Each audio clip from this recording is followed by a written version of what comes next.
intervenant est venu dans notre classe et nous a sensibilisés au danger. Il nous a montré des diaporamas et du coup on a parlé des différents réseaux sociaux qui étaient dangereux.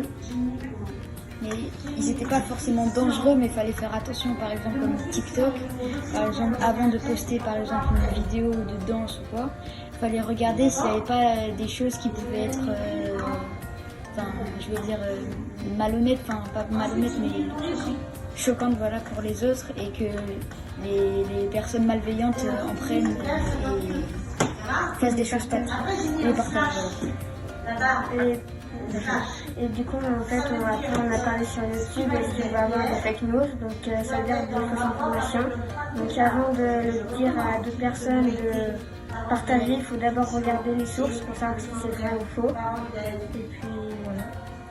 Aussi, il y a Snapchat qui est, je pense, le plus dangereux des trois qu'on peut dire.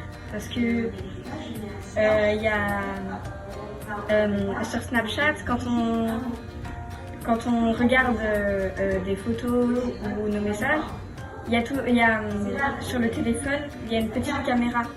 Et cette caméra, elle peut regarder derrière et devant. Et elle peut, du coup, voir ce qu'on fait. Par exemple, si on est aux toilettes, on peut nous voir. Pareil dans le bain, si on a le téléphone avec nous, on peut nous voir aussi. Et Snapchat, ils en font ce qu'ils veulent. Et c'est pareil pour les micros aussi, on peut entendre tout ce qu'on dit.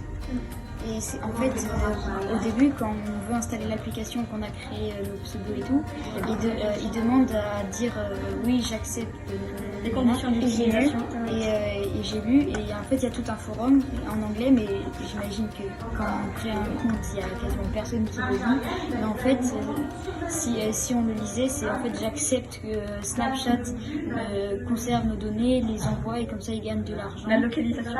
Et en fait, il y a un moment où le prof nous avait dit qu'il avait retiré sa localisation et en fait quand il voulait retourner dans sa localisation et son micro et quand il voulait retourner dans l'application, ça disait faut réactiver le micro et la localisation pour pouvoir utiliser l'application. L'idée c'est de se mettre en mode fantôme et de désinstaller l'appli.